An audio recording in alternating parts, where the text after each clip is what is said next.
Hey, it's Giant Travels by Van. Today we're going to talk about putting a floor in your van.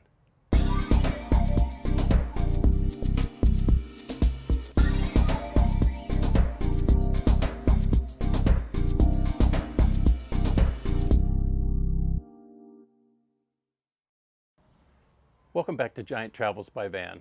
Don't forget to enter in the comments if you think you know where today's intro inspiration came from. Today we're going to talk about flooring in your van, and we'll touch on some insulation and power considerations. Let's get started.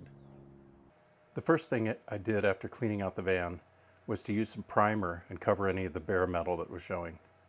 I then decided to use some aluminum foil tape to cover any penetrations through the floor so that it wouldn't have moisture coming in. I decided to cover my flooring with some truck bed liner. It was inexpensive and I was pretty happy with how it came out. But it's just another means, an alternative to using paint to give yourself a good surface. Like most people, I decided to use polyisobar to insulate the floor a bit. To cut around the cavities, here's a technique that may save you a little bit of time. I used this piece of yellow construction paper and pushed it up into that area, pressed it down hard against the floor, and traced the right side, then the left side without letting it move. Then you can let that entire front area raise up, and you can fold it down against the front of the wheel well and the outside curvature going back to the door and trace those lines. Once you pull the paper out and lay it flat again, you can now cut that out and you'll have a pattern that you can use on the polyisobar for any strange shapes that you have to match. I used a straight edge and safety knife to cut all the straight lines, but I found that it was easier to use my jigsaw to cut any of the curvatures. I simply put in the smallest blade that I had, and I had very little tear out. It was very easy to cut. Here's some of the results I got fitting it into the corners. Now that you have your polyisobar cut, you can actually use that as a pattern to trace onto your plywood to make it easy to cut accurately. One of the things I found is that you can fix some of the imperfections by taping some paper down over the polyisobar to correct any mistakes in your cutting. This will give you a more accurate cut when you transfer onto the plywood. So here you can see I've used a piece of yellow paper where I'd cut it a little too wide at the doorway. I've placed that on there, and now when I place the polyisobar down and trace it, I'll trace and adhere to the paper in that area so that I get a more accurate cut. Here you can see each piece getting cut and laid into the floor until I complete the 3 pieces that I need. I wound up using 3 because partly this was due to some of the materials that I had lying around, but also it was a conscious decision to make the rightmost plywood thinner. If you look closely in this photograph, you'll see that it's only 1/2 inch plywood, whereas the other 2 are 3/4 inch. This was because I was going to have my seating and bed area on the rightmost side, and then right behind the passenger seat would be my refrigerator and some storage. So since no one's going to be walking on this area, it was possible to use lighter gauge plywood, and that would let me use thicker insulation. As I mentioned in a previous video, I'm using riv nuts for all the attachments to the van. So here I'm installing a riv nut for the plywood flooring. I wound up using 3 of these in each section of plywood, one at the front, one at the back, and one midway in each of them. And I felt that this was going to give me a good solid attachment to the floor. Additionally, I needed to cut some furring strips that would support the floor and raise it up so that it wasn't sitting strictly on the polyisobar, since that will compress under weight. I also cut some furring strips that fit and bridged between the gap of each sheet of plywood so that I could get a secure connection there and you wouldn't have a gap.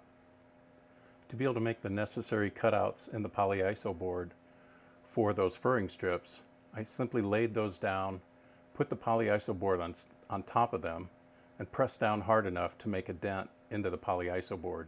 It was easy to take it out then and just use the jigsaw and cut out each one of those openings. I'm not worried about the furring strips moving around. They're locked in by the polyisobar and held down, compressed by the plywood flooring being attached to the van. The RAM ProMaster City also comes in a passenger version. So in the trade van version, at the front of the cargo floor, there's actually a cavity below the flooring. So I was able to open this up to be able to install my RV battery for power inside the van through the cavity. It was a little tricky making this fit, and I got kind of lucky buying just the right size battery, but I was able to fit a 75 amp hour battery into this area and secure it down. If you're installing a battery like this, you'll need to consider how you're going to run power to where you're going to control everything within the van. Additionally, you may also need to consider running some electricity below the flooring if you want to bring power for some lights, for example, on the other side of the van, or as I'm going to do, bring power to an inverter to have 110 volts. Since I decided on the position for all of my lights and also on a control panel location to control everything in the van, I went ahead and ran that wiring, which let me bring up the power wire from where this battery was going to be installed below the floor. Remember that when you're going to install this light gauge wiring, you want to use some of the plastic sheathing in order to protect it so that over time you don't have it wear through the insulation in the van and create a short that's going to be very hard to get into and fix. The RAM ProMaster actually has a cavity that's beside each side door, which is where I went down with the wire to get into the battery to make the connection. So here I'm closing up that opening and in fact insulating that entire cavity to close it so that I won't worry about moisture or condensation getting down in this area and creating rust at all. After I'd cut the flooring all to the length at the back door that I wanted, I turned my attention to closing out the area underneath it. Here I used some solid wood, not plywood, and basically just freehand shaped it as best I could to get some curvature to match the line of the doorway. It took a bit of time to get it just right around the door latch at the back doors, but I was going to paint it flat black, so again I'm not worried about imperfections in it. I also reinforced some of those corners with extra pieces of wood that I glued in with wood glue so that it would have a good strong connection and it wouldn't necessarily easily break apart over time.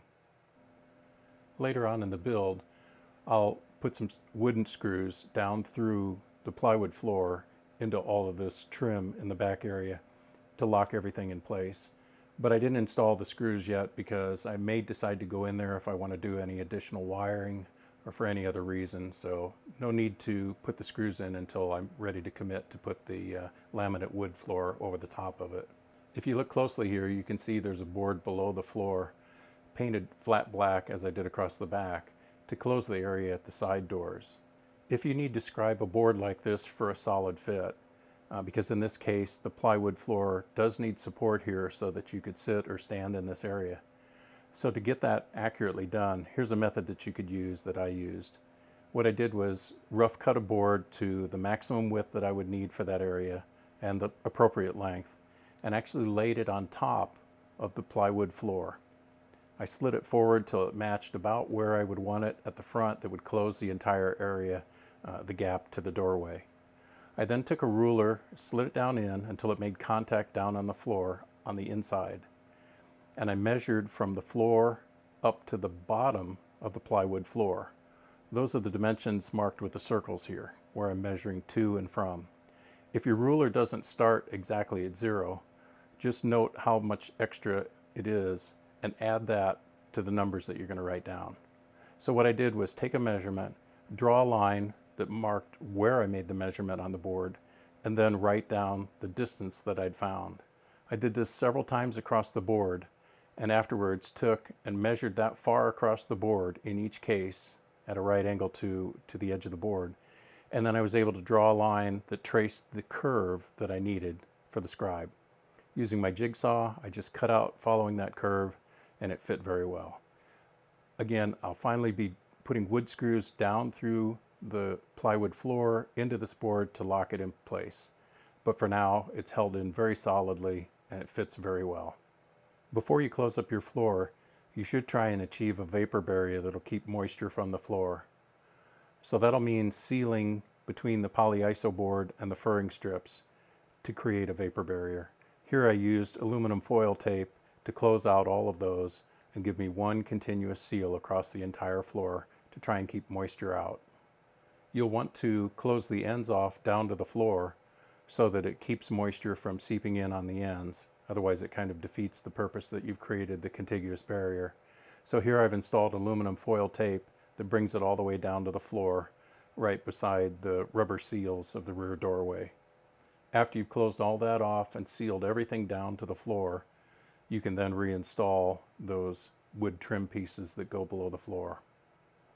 Since my goal is to try and create a contiguous vapor barrier everywhere I can in the van, I also started sheathing the wheel wells with some of the inexpensive bubble wrap aluminum foil covered material that you can get.